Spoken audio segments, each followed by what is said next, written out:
noted this is a notice of public hearing.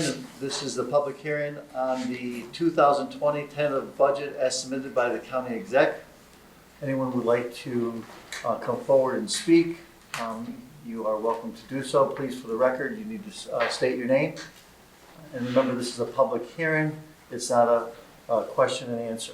So, anybody would like to come forward? You can. Come to the rail. Hi, my name is Teresa Quackenbush.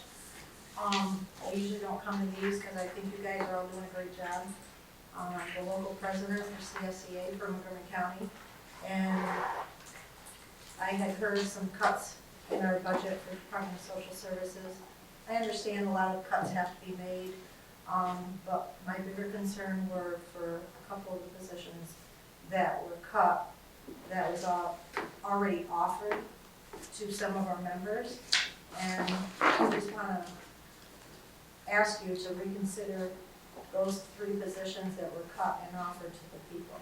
I have 2 members here today to tell their kind of story, why they think that it should be brought back into the budget, if you would allow that. Okay.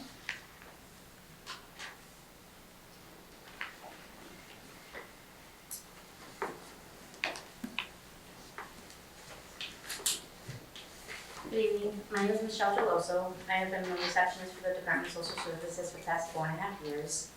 Back in 2017, I was told I would need to move to the Amsterdam office. This put me much farther from home, but I am a team player. Recently, a position for senior clerk typist became available in the Fond office. The job posted, and I applied for it and received an interview. I was then awarded the position and asked to start September 30th. Unfortunately, on September 19th, I was informed that this position had been cut from the budget. I'm here tonight to ask you to please consider reinstating this position. After meeting the staff, it is very clear this is a needed position. I do feel that this will help the department as well as save money by organizing various tasks and taking a strain off of my coworkers. Once again, I ask you to please reconsider this position. I wanted to be here tonight to let you see that I am more than just a budget line. I'm a dedicated employee. Thank you. Michelle, what's the title? For senior clerk typist Senior for clerk typist. Adult Protective Services. Thank you.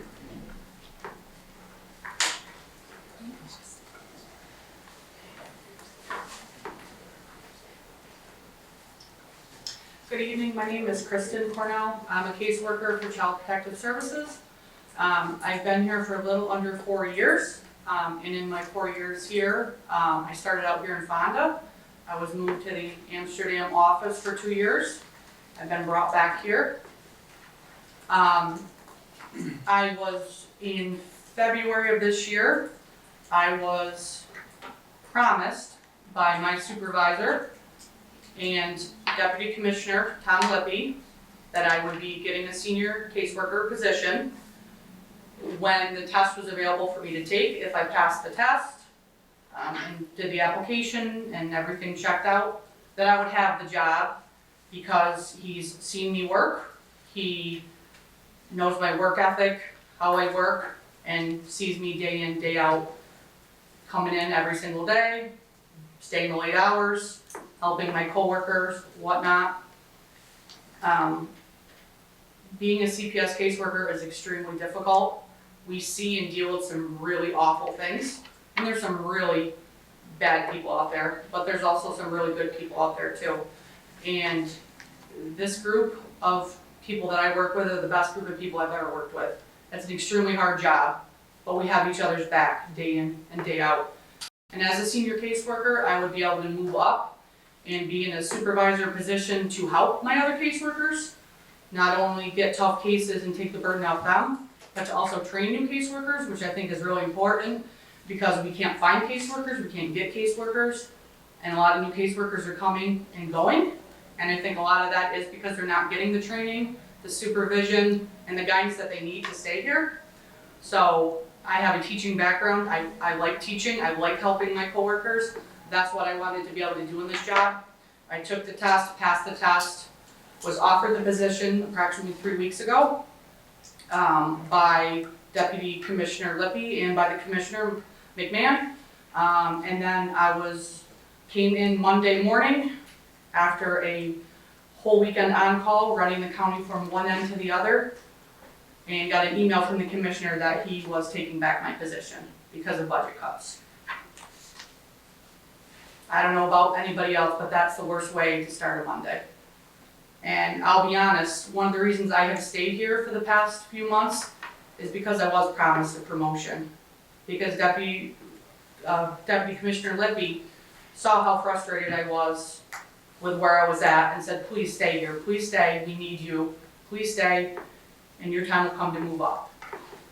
And I stayed, not only because I wanted to stay, but to help my coworkers and hopefully advance in my career.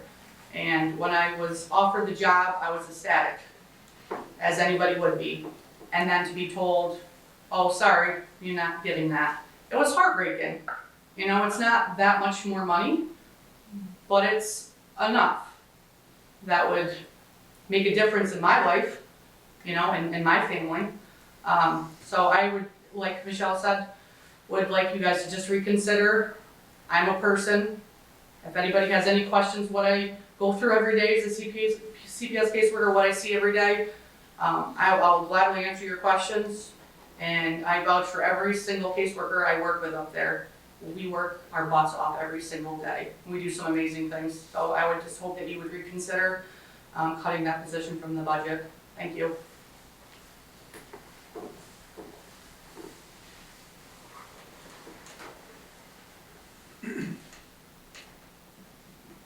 Anyone else from the public would like to speak? Seeing none, the public hearing for the 2020 tentative budget as submitted by the county exec is closed.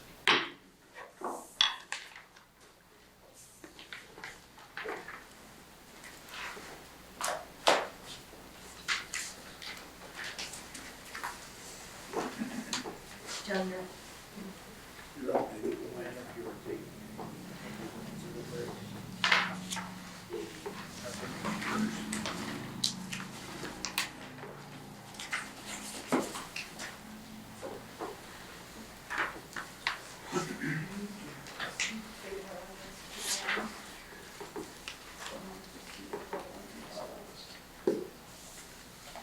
Chairman, I guess we're doing the proclamation first for the sheriff. Yeah, that's what's, yeah, you're on for a second. Okay, very good. Sheriff, you want to come up here? And Chairman?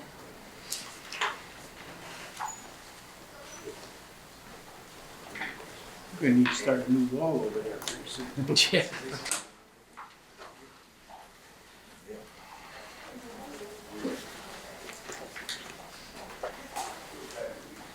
Okay, whereas the office of the sheriff has been an integral part of the criminal justice system in New York State and in Montgomery County throughout our history, having been established in the state's first constitution in 1777, and having been continued in every succeeding constitution, and have been one of the original constitutional offices of our county. And whereas despite changes in its function, a lot of new things, right, over the years, and status and powers, during the long history, the office of the sheriff has maintained a continuous existence, preserved its distinguished heritage, and continued to be an essential component of our criminal justice community. So a lot to be right there.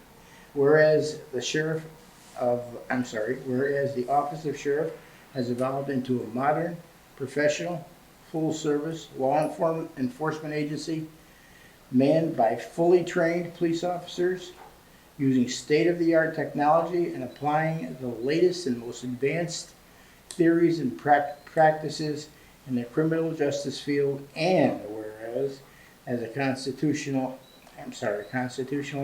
empowered entity, directly responsible to the people of the state of New York, and the significant role that the sheriffs play in our modern criminal justice system. Now therefore, be it resolved, the County Executive Matthew L. Ossenfort, Legislative Chairman Robert Hedwell Jr., and Legislator Joseph M. Isabel, on behalf of the Montgomery County Legislature, hereby proclaim September 22 to 28, 2019 to be the Sheriff's Week in Montgomery County, and to most gratefully recognize, show appreciation to the wholeheartedly thank the Sheriff's Office for the impact it has had on Montgomery County and its residents. Congratulations, Sheriff. Thank you, sir. Thank you.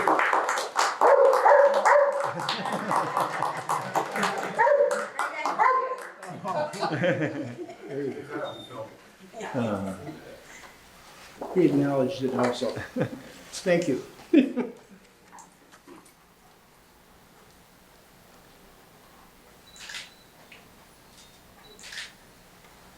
Thank you very much. Thank you. Appreciate it. Thank you.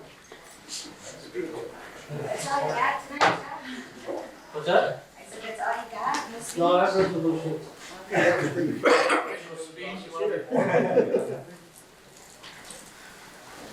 No, we want to stay here till 8:30 again tonight. Kate said it all.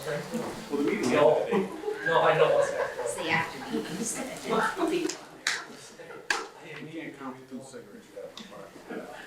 Okay, let's call together the public safety.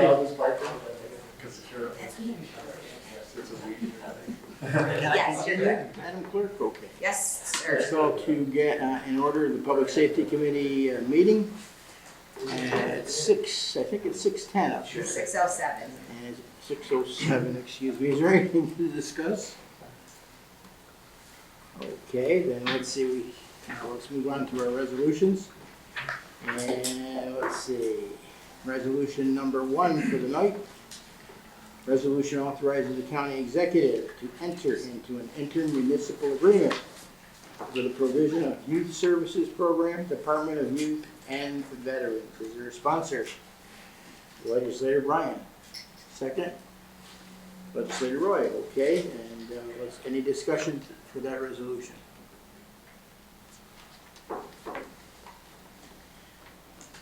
Okay, shall we move it to the floor? Let's have a vote.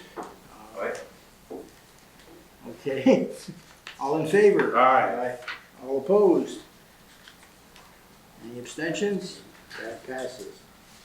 Resolution number 2 for the night, resolution amending the 2019 budget, data processing. Do I have a sponsor? Legislator Dan, Legislator Mike, is there a discussion on this resolution? Shall we move it to the floor? All in favor? Aye. Any abstentions? Abstentions, okay. Is there any noes? All right, that resolution moves to full board. Next resolution amending the 2019 budget and authorizing the county executive to sign New York State Indigent Legal Services Contract distribution number 9 for the Public Defender's Office. So I have a sponsor.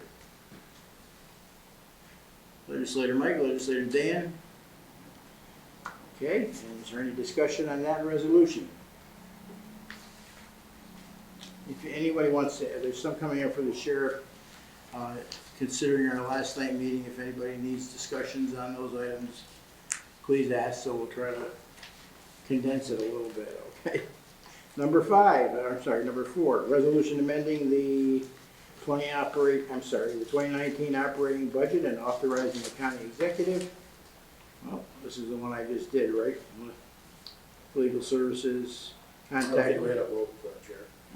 didn't call a vote on it. Oh, you- Thank you, sir. I did? I didn't. I probably didn't, okay. All right, let's all in favor? Aye. All opposed? Any abstentions? Shall we move it to full floor? Okay, resolution amending the operating budget, court-related expenses, and, professional services. District Attorney's Office, can I have a sponsor? Legislator 9, Mike. Legislator Mike, is there any discussion on this? Okay, shall we take a vote on that? All in favor? Aye. All opposed? Any abstentions? We'll move it to full floor. Resolution amending the 2019 operating budget, over-the-road patrol, Overtime, what's that? overtime. overtime for operating budget overtime for the road patrol sheriff's office. Can I have a sponsor for this? Legislator Mike, Legislator Dan? Any discussion?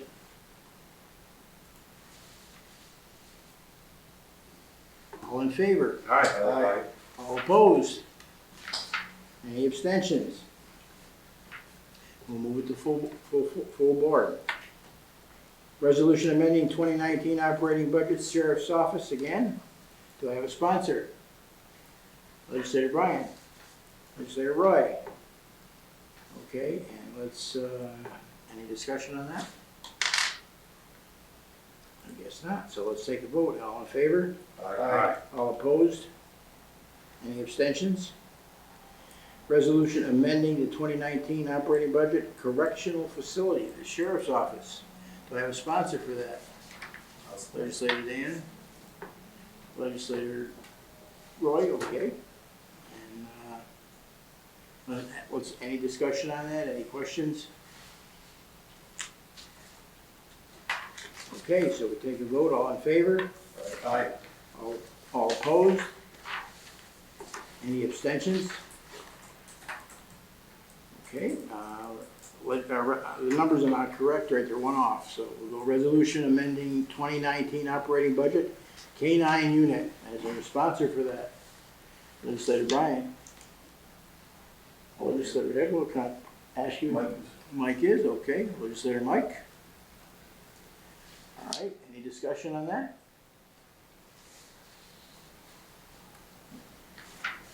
Okay, all in favor on that resolution? Aye. All opposed? Any abstentions? Okay, resolution amending 2019 operating budget, motor vehicle equipment. This is the sheriff's office. Is there a sponsor? Legislator Dan, Legislator Mike, okay. And do we have any discussion or questions on that? All right, shall we vote on that? All in favor? Aye. Any opposed? Any abstentions? So we move that to full board. Okay, resolution establishing the position of licensed practical nurse PT at the sheriff's office. That's a part-time. And a sponsor for that, Legislator Mike. I'll have to go pick, I gotta have a little bit of a change. So Legislator District 9. Okay. I'm sorry, who was the first one, sir? Legislator Mike. Legislator and legislator Pertell, okay. The answer's denied. Any discussion? So do people when they call and stuff. No discussion on that. Come on, you gotta have some questions. All right. And, okay. All in favor? Aye. All opposed? Any abstentions? Legislator 9 has not been himself these past 2 nights. Resolution authorizing the county executive to enter into a contract with the school district, the school resources officer position, the sheriff's department. We have a sponsor, Legislator Mike, Legislator Dan on that one. Okay, any discussion on that? I think we all know, I think we heard in-depth discussion on that one before, so. All right, now we're going to this added, what's that? Oh, I'm sorry. All in favor? Aye. All opposed? Any abstentions? Now, this is an amendment for the 2019 budget, full-time public defender's office. And do I have a sponsor for that? It's a new resolution that appeared tonight. It's on our computers now. You have that now? Okay. I'll sponsor that. Legislator Mike, Legislators, anyone no, else? sure. Okay, Legislator Bryan. And now discussion on that resolution, that is, Mike, maybe you can give us a little information on that. You know what, I don't think I can, because I found out about it right when you did, sir, when I walked in here. So maybe Sean can give us a little background on that. Let's ask Sean, okay? I noticed it's a grant that the Public Defender's Office was awarded, and it's looking at creating these new positions. It's fully funded with, I believe it's a 3-year grant. Is this a mandated position, or is this just a position that, I don't know if it's not a mandated position, but it's grant, it's fully funded for a grant. okay. All right, not mandated, but fully funded for a grant. Any other questions? Are we gonna move this to full board? Aye. Anyone opposed to that? Any abstentions? Okay, and that's it. Is there any other discussions tonight? Resolution to, adjourn. Aye. Okay, all right. All in favor, all opposed, any abstentions? Thank you very much, everybody. Thank you, sir. Yeah, and my legislator Joe.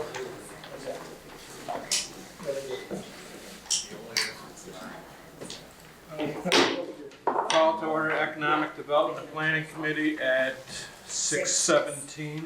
Is that okay, clerk? 16. Thank you. We have a short agenda tonight, so we'll work right through it. Is there any discussion before we start? If there's no discussion, we'll move right on to the resolutions. The first resolution is a resolution authorizing the county executive to sign federal section 53112-017-2018, third-party agreement with Brown Coach. We're going to insert Brown Coach in the first resolve clause. Is there any discussion? Sponsor, Pardon me? good sponsor, please. Oh, sponsor, sure. Legislator Pep, Legislator Diamond. Any discussion? All those in favor, moving it to the full legislative body? Aye. Opposed? Abstained? Okay, thank you. The second and last resolution is a resolution scheduling a second public hearing, Montgomery County Agricultural Micro Enterprise Program, Office of Homes and Community Renewal. The sponsor, Legislator Sweet, seconded by Legislator Diamond. Any discussion? All those in favor? Aye. Opposed? Abstained? Anything else we want to discuss? Do you have a motion? Yes. Cheryl, is that right, 2017, 2018 on the first resolution? Should be. And which one? First resolution, Brown Coach, Should be 19, or 20, 21, 19, 20. was maybe the law was 2017 and 2018, or? Where do you see It's 2017? the title. We're talking about federal section. Oh, Oh. Well, if that was sent from the Economic Development Department. you could just check it. check for next- that, next yeah. meeting, full board. I'm thinking it should say 19 to 2021, but I will check on that. Thank you, Legislator Diamond. Is there anything else anybody would like to discuss? If not, can I have a motion to adjourn? Legislator Sweet, seconded by Legislator Diamond. All in favor? Aye. Aye. Call it done at 6:20. 19. We okay with it? 19. 19. Who's next? Legislator Diamond. No? No, Legislator Duke is. Legislator Duke. What's that? Yep. Okay, I'll convene the Personnel Committee at 6:19.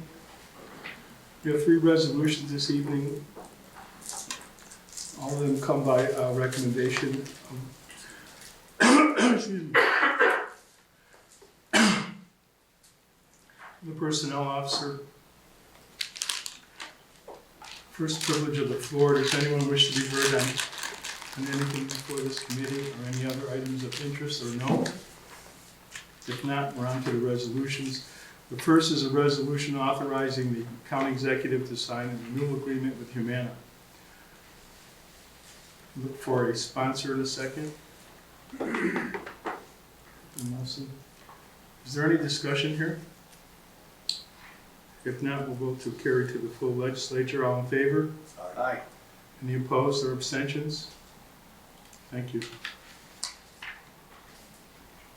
The second is a resolution authorizing the county executive to sign an addendum to the existing Kronos timekeeper contract with MM Hayes.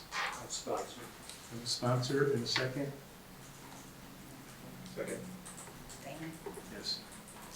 Is there any discussion here? If not, we'll vote to move it to the full legislature. All in favor? Aye. Are there any opposed? Abstentions? Carried. And the third and final is a resolution authorizing the county executive to sign an agreement with MVP for health insurance. Look for a sponsor in a second. Thank you. Is there any discussion here? If not, we'll vote to move to the full legislature. All in favor? Aye. Any opposed or abstentions? Carried. For a motion to adjourn the committee? Chair, I had just a quick comment. Yes. Nicole was here. I was gonna bring it up last night, but having to do with the health insurance is that I think that, we greatly benefit, even though our health insurance went up some, which everybody's does, from the negotiations that you had and, increasing the co-pays for people going to the emergency rooms and decreasing it for people who go to doctors. And I think, that it's directly reflected in the budget, and wanted to thank you for that. Thank you, Chair. Thank you. Now a motion to adjourn? Second? Second. All in favor? Aye. Adjourned. Let me do that.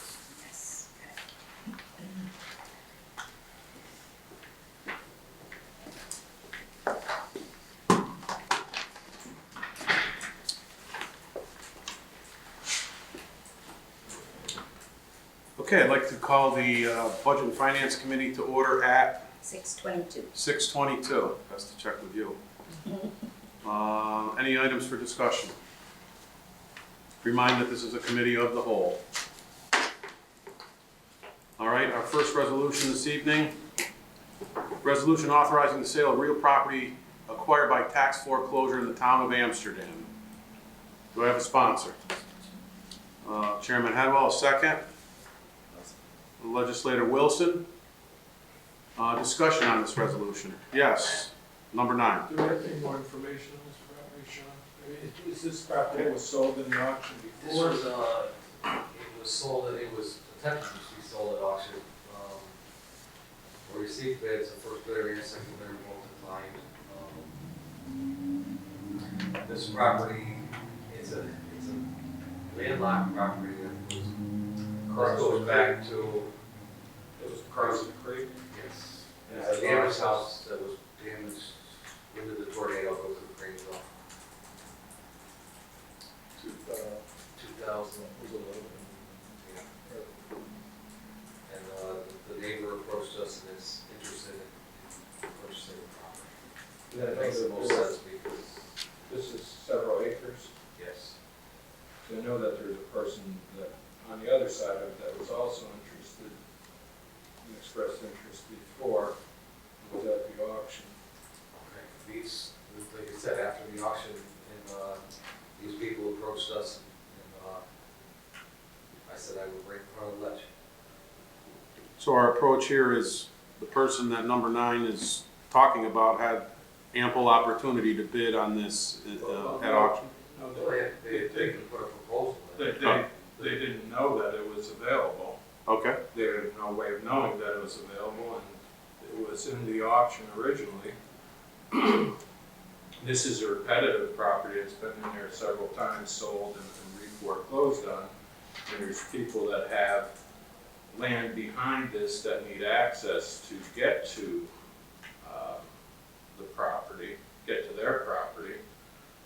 And, I mean, I'd like to have them have the opportunity to at least let them know that it's going on.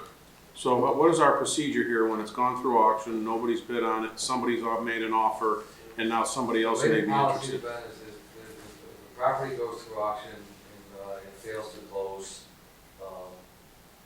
I entertain a written proposal from an individual, and then I bring it in front of the legislature. So maybe we can get these two parties in a bidding war and up the ante.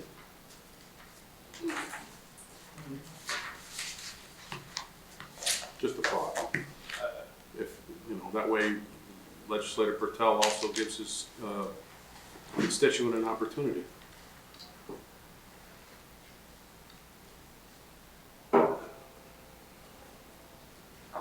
Just a thought. It's, it's in the hands of the legislature. Right, can we not move on this? Find out what's going on? We can do whatever we want to do.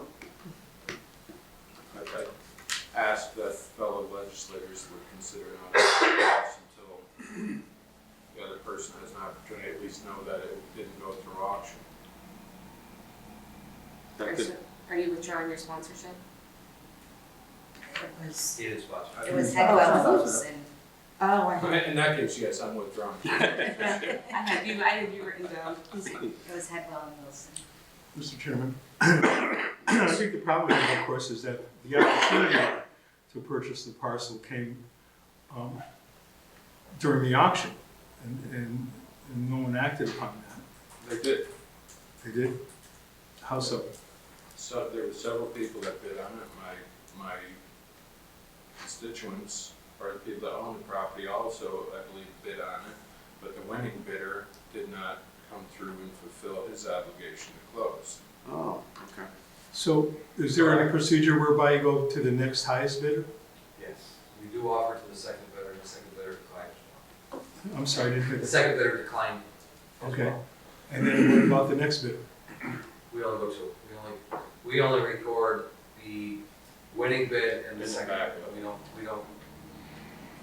We don't track the third bidder. I mean, both of these parties would be, have property right there, so, I mean, Why wouldn't they have bid on it? Oh, excuse me. No. Why wouldn't they have bid on it before then? Because they it's, did you bid said, after the auction. no, not this, this is like the third time it's gone through the auction. They have bid on it each and every time. But someone else bids higher. And then doesn't pay. And- That's what you're or saying they for paid- contract. No, the first time, correct me if I'm wrong, Sean, this property's been through a couple times. Someone will purchase it and then not pay the taxes, and it's foreclosed. Oh, It has very limited access. It faces Route 5. It's on the other side of a creek in the cemetery, and you only go through a dilapidated bridge to get to it. And it's not habitable. And the last time that it sold, I believe it sold to someone downstate, Long Island or something like that, and they never did anything with it. Gotcha. So now it was bid at this auction, and this person, Sean, did not fulfill their obligation to close, correct? Correct. And lost their deposit? Correct. Council, what can we do here? I mean, Legislator Patel has a point. Well, the unfair part is that these people have stated the price. They have. That's why we're asking council. Well, one option you could do is post a request for proposals for the property and say that the legislature is looking for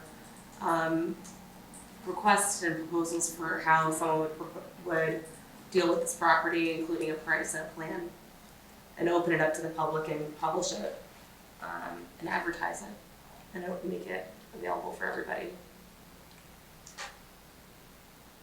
Why don't we table this and I'd like to table it and be able to have further discussions. And look, I'm not against even selling it to these people, but I'd like to have more absolutely, discussion understood, about it. understood. And in the future, is there some mechanisms for letting the legislator in the district where something like this happens know that this is happening, so we can, Go to the third bidder or something. or well, at least have the ability to, I mean, someone's gonna come to us when they have interest in property, we'd be one of the first people that would know.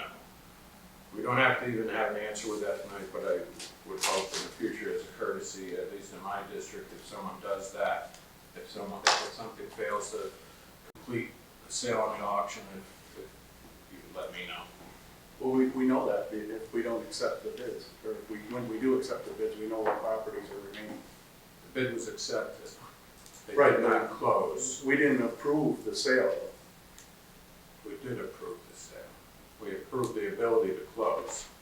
Through a We resolution. accepted the offer. Oh, okay. That included probably a boatload of properties. It was probably on a list of ones that were bid on. Right. Yeah.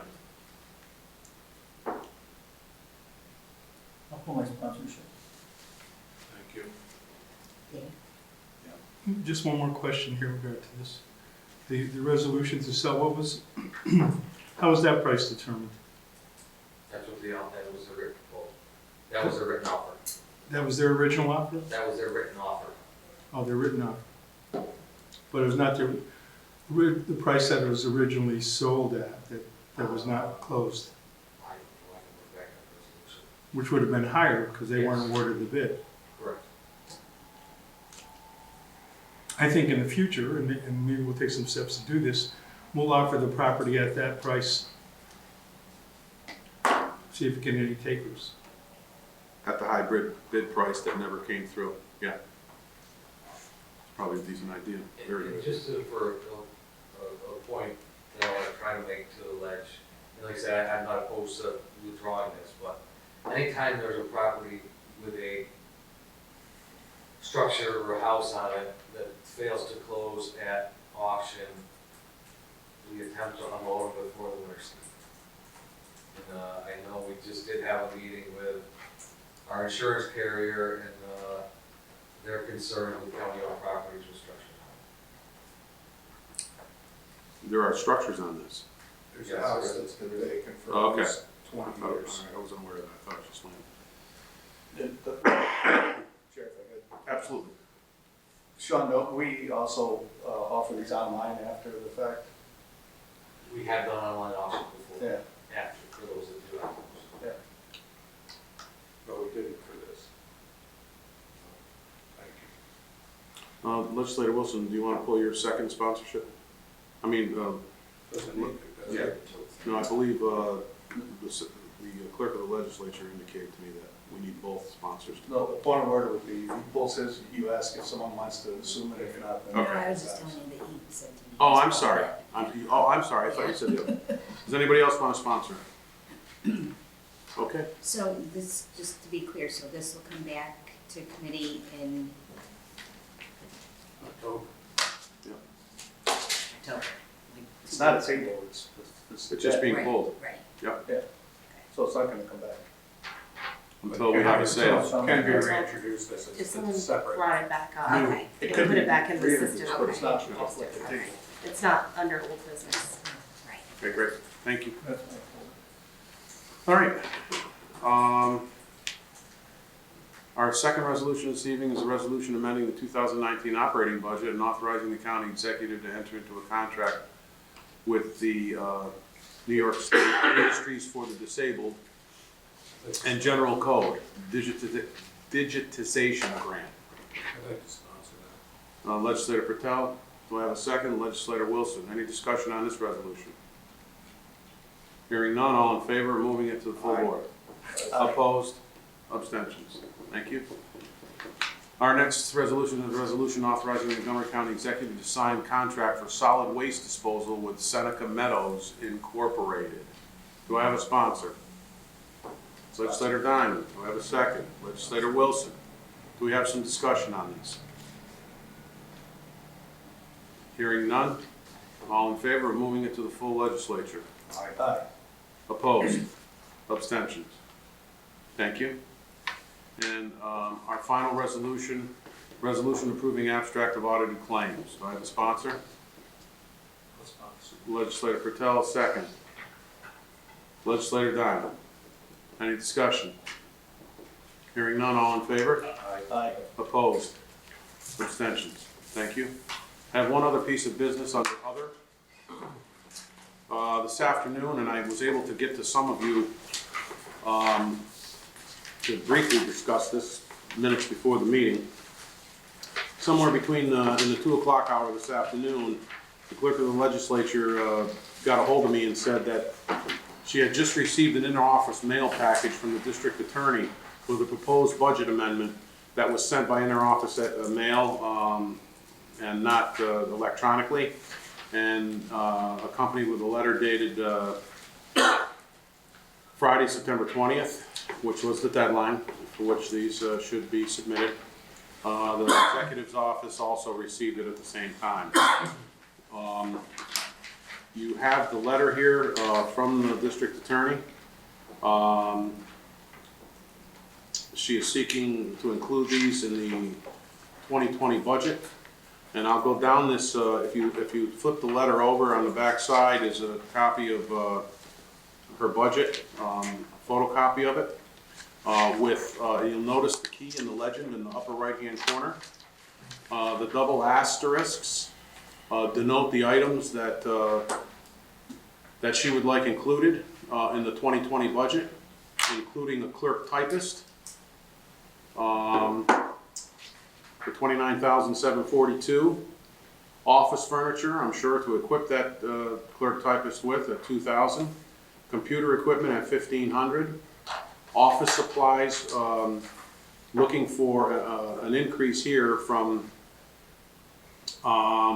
what was modified to 3,000, or excuse me, to 3,500 by the executive, is looking for 5,500 for a new copier, and also $6,000 for miscellaneous supporting services. If you go down account number 4438 there, so that would represent what appears to be a $2,000 increase from what the executive had approved. All told, the sum total of these additions, actually, I suppose when I ran a tape I miscalculated here, because the 6,000 is only a 2,000 increase. So if you add up the 29,742, the 2,000, the 1,500, the 5,500, and the $2,000 increase over the miscellaneous supporting service recommendation of the executive of 4,000, making it 6,000, that would constitute a grand total of $40,742 that she is requesting that we consider for inclusion as a budget amendment to come before us, along with all the other ones. Yes? So the same thing would apply to office supplies. It would be a $2,000 increase. They go from 35 to 55. I saw zeros all to the left of that. I'm sorry. So it'd be 38. Oh, correct. Right? I'm sorry. So it would be a 2,000 increase on Yep. office supplies and 2,000 in miscellaneous supporting service. All right. So 37, 242, I believe. 37. Yeah. What do you got? 37, 37. 242. 242. Increase. She's only looking for That's items already included in the budget. with the double. Correct. Sean? I'm sorry. Sean, looking at this, it was because of the indescript nature of this presentation and the way we received it. I'm interpreting whatever had a double asterisk as the ones that needed to be included. Correct. Council has asked, it appears as though there's a slight increase in the salary, but says see resolution. We did that by resolution. Okay, okay. All the So other changes you saw on are reflected in the executive budget. okay, so we're talking about the 37,242 in totality. It's only those five items Okay, in double asterisks. all right. So this is now on the floor, not as a resolution, but as an addendum to our 3-hour exercise last night to see whether we want to include this. Now, in support of this, I emailed both the executive and the treasurer and said, you know, in view of the circumstances, certainly if this had appeared on the litany of other changes that we looked at last night, we would have never called someone in to discuss this, so I didn't see the need for the DA to come in to discuss this. Excuse me. So, but I did seek some background information on it. And according to our treasurer's discussion with the DA, excuse me, these changes have to do with justice reform in caps, which must be a new initiative that takes effect on January 1st, which is another unfunded mandate. This is something that I know other counties are dealing with. I know of at least 10 other counties where their DA offices have requested additional assistant district attorneys and administrative staff, which this is pertinent to handle this new requirement. The other counties affected: Allegheny, Cayuga, Shenango, Columbia, Genesee, Madison, Rockland, Schoharie, Washington, Wayne, and Yates. So it appears as though it's something that the DA is requesting requesting out of necessity. So in that regard, I believe we have to help her out here. But that is on the table for our discussion. I have a question. Yes. We had a, what do you call it, a 555 here to address the budget. With these changes, do we have to redo that? We have another public. We have to have two? The second public hearing will be next Tuesday, and that would be a public hearing on your report to me, along with your amendments that you've proposed. That this could technically be included in, Council? If you're discussing it now in committee and want to include it in there, you could. Okay. So we could The public hearing that we had an hour and 45 minutes ago has no bearing on it. We don't have to reschedule. We don't have to. No, there is a second one Oh, that was the scheduled. executive. There was always two scheduled. Correct. Declared one today, but we're making changes, and that's okay. I believe the technicality, Legislator Patel, being that was the executive's budget. Right. The next one would be as amended by the legislature. Pursuant to the charter. Thank you for clarification. Well, would we have an opportunity to amend the budget? We For can, instance, if I wanted to address the concerns of the CSCA members?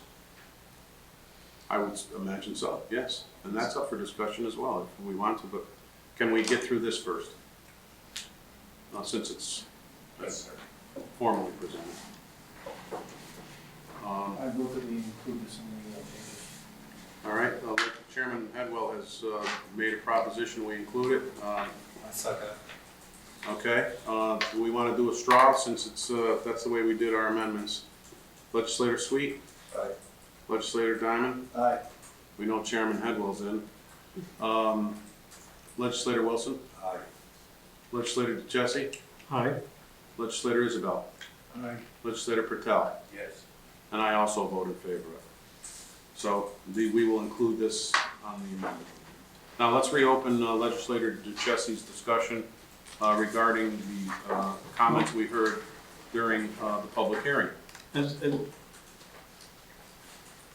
I recall, the discussion we had at the time was that there were unfilled positions that right along and could have been filled during the year because they were budgeted. Is that right? Yes. Correct. And so, upon recommendation of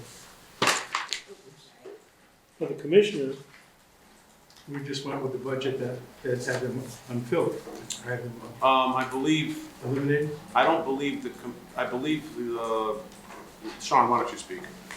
That they are the ones who made the cuts. The two positions that were brought up today in public comment, these two positions have been vacant all year long. And to what they were saying, I believe just within the past month, the commissioner looked at fill these. That's the situation. Sean, are they the ones that were on the letter from the executive? Correct. No, I mean, the two presentations I heard was, one would be less inconvenienced by having a job closer to home, and the other one was a matter of already in a position with looking for the upgrade to the senior position. So I would imagine, I mean, one is a matter of convenience for an employee. The other one would be the delta in change in jobs. I mean, we could technically allow that position to exist, allow that person to take that position, and then eliminate the position she vacated. Were those positions eliminated from the budget though? In the They're executive located budget? in the executive budget. So they're not there? As part of the 330 some So odd thousand. 11 positions were removed from the Yes, budget. correct, it's those, So yes, now they're not there, they're not funded. that's correct. Okay. I believe that the first person that's also a upgrade to the position. Oh, okay, that there's she's an in as upgrade. well, yes. So both of them could technically, I mean, I'm just trying to think outside the box, you know, we could amend it in such a way where they're allowed to get the new positions but eliminate the former positions and only have a small change? I'm asking. Well, let me say this. I found your arguments compelling. I mean, it really, it has to do with being able to progress in the workplace. And I think they were led to believe that those positions were going to be filled.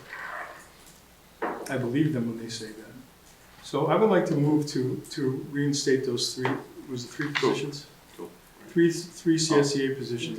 There was a, well, I know two. I know the clerk typist, and then the caseworker. Senior caseworker.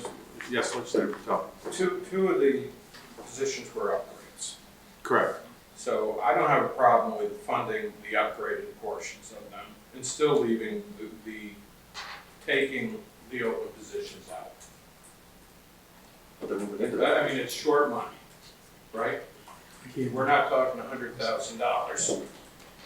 No, I mean, one of the presenters said it wasn't really a lot more money, but it was knowing that she would be upwardly mobile in the workforce. And then the third position, as the clerk, would have to be filled because they need a clerk, correct? So that, I mean, that's the heavy lift right there. One was just a clarification, reception, I wrote it down, she's a receptionist, and she is looking at the senior clerk typist. That was the second speaker. The other one was a That was the case first one. That's the first one. First speaker, you spoke of a position as well? Yeah, she was a receptionist, and now she. No, the first one was. Oh, no, it was the second So- speaker, Mike, but. Yeah, it was the the first, second- yeah. That's why I thought there was only two positions involved. But there are three positions. Legislator Patel. So you're really only talking about one open position. The other two are upgrades or improvements or raises, whatever way you want to put them. Right. But going from the receptionist to the clerk typist, you create the void of the receptionist. And the receptionist and the clerk typist, if that's the title we're talking about, the senior clerk typist, are the same grade. I mean, that's not an upgrade in salary. Oh, it's just a change in the title. Change in title. Right, so that's a zero, Zero delta there. okay? Okay. Probably a small amount for the tenured person that's in child protective services that was promised to be upgraded to a senior Yes. person. I don't have any problem with that. I think that we really need to focus on, you are going to have to, because a board is created, have a receptionist in the Amsterdam office, Mhm. which is gonna have to be funded. Or that position is gonna have to be put back in the budget. Correct? Is that what we're talking about? Well, Okay. Which one, Luke? I just want to make the legislature aware, the changes you made last night, and the addition of the CSEA, that adds an additional $76,000 to the budget. That only leaves you less than $20,000 to stay under the gap. Well, what I'm concerned about here Says that. somewhat is the juxtaposition of the late arrival of the district attorney's request, whereby we did not entertain the notion of how close that would bring us to the cap that you just referenced, and versus the employees talking about their jobs and their ability to get ahead. So I think that I offer that up just for due consideration. Legislator Sweet. So if they're changing positions, we're filling 2 or 3 positions that were eliminated for the budget. So the positions that they're moving from, Vacating. Yeah. will those then be That's what I was hoping. eliminated? Eliminated. So that way it's kind of a Yeah. an offset type thing? Let's let the experts talk. Thank you. The difference between the caseworker salary and the senior caseworker is roughly $1,500. That's the last presenter, correct? And that's the one who would get the upwardly mobile promotion. The other two were same grade moves. If it was a case where the first individual was 12% and left, is going, if indeed her title is receptionist now and she's going to a senior clerk typist, that's a lateral move. That's what the personnel officer just indicated. 2 of them are laterals, 1 of them is a slight dollar upgrade, correct? No, there's only 2. There's only two. I think where you guys are getting confused is that the first person that spoke was the president of the union, and then there were 2 employees that talked. I originally thought we were only talking about 2 positions, but everybody's talking about 3. But there is a third position, and What that was that third from? person You know, didn't, names It's a no, caseworker as well. but it was a caseworker, yes, going to a senior caseworker. And I don't know if I'm speaking out of line here, but the concern I repeatedly hear from DSS and from this, and through the state groups that I'm on, is that there's a lack of caseworkers.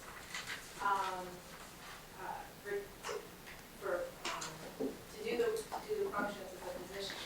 The concern, I guess, and I'm not the Commissioner of Social Services, was if we vacate that position, then we still are in the position where we don't have enough caseworkers to perform the duties.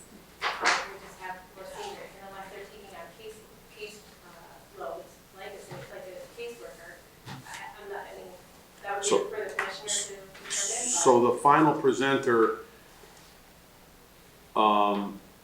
would get out of a less volatile position into a more supervisory one, but we still need somebody to fill the volatile because we're short on I cases. think what'll end up happening is that the Commissioner will end up being back here saying that they need caseworkers to fill the positions to perform the duties.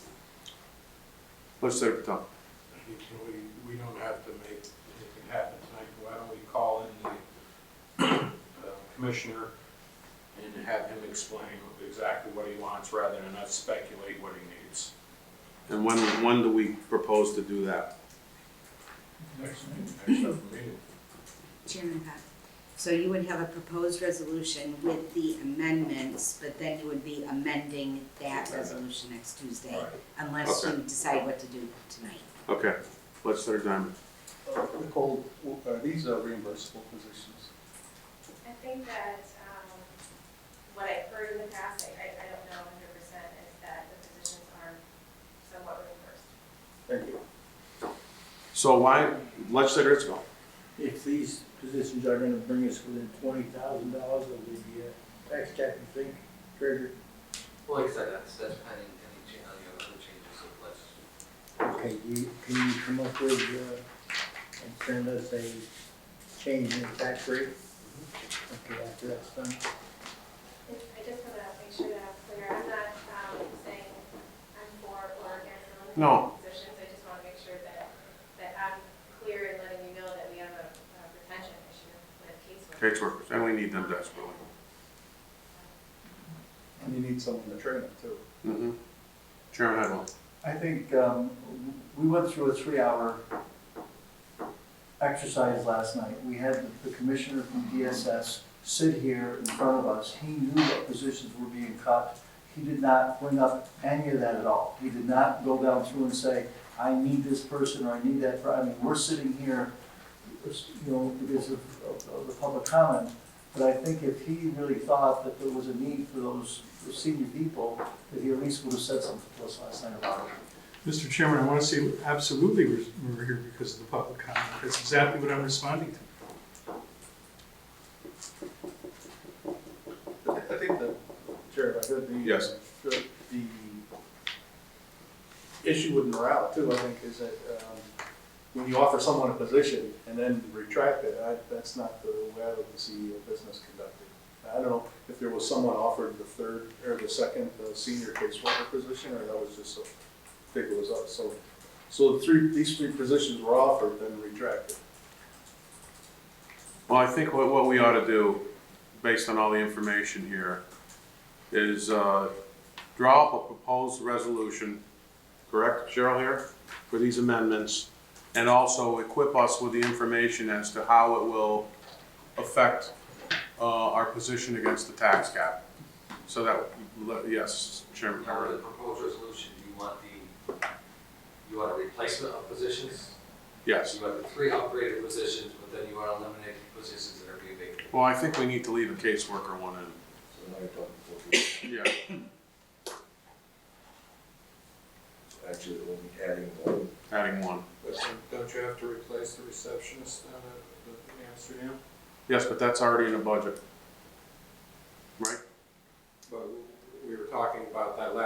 move not costing anything. Mhm. A lateral move is gonna cost, $40,000. Minus 70%. But I mean, as far as the budget goes, you have to budget for it. Yes. Tax caps. Yes. I just think at this It's point, already in the budget, that position. that was, yeah. But the position that she's moving to is not. $1,500 difference. $1,500 for the third speaker, the second employee. The first one was a lateral move that will create a void. You still have to pick up her, Yes. the liability of her employment, and then you're going to replace her also. I think we need to see this in print, please. I think we need to see this in print, and it's a fact. Or otherwise, we're gonna be meandering around here. And that's the best way for us to consider this. So, I mean, as far as that goes, if you can, Sean, please draw up a proposed resolution and equip us with the knowledge of how it will impact the tax cap, and then we're gonna have to make a decision based on that. So Is everybody- we'll have to confirm with the commissioner what the exact 3 lines are, 3 Yes. positions. Or ask the commissioner whether he can make some other adjustments in his budget. Yeah, to offset it. I think that would be a exciting way to look at it. I think the funding should be an additional sales tax, not go over the cap. If we, If So- if so that's you- something that we want to do. all right. Well, let's see if it puts us over, how much it puts us over the cap. If we have 20,000, It's gonna end up doing it. I kind of agree with legislative Patel, let's have the commissioner find some money in the budget. Let him take some ownership in it. Sean, can you please approach him about that?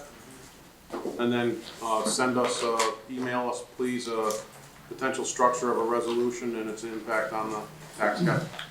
Okay, I'd like to sponsor the resolution when the time comes. okay, great. Thank you, Legislator Chesney. I'll second it. All right, already. All right, any other discussion on this matter or any other matters, budget finance? Hearing none, motion to adjourn. Legislator Sweet, Legislator Wilson. Thank you.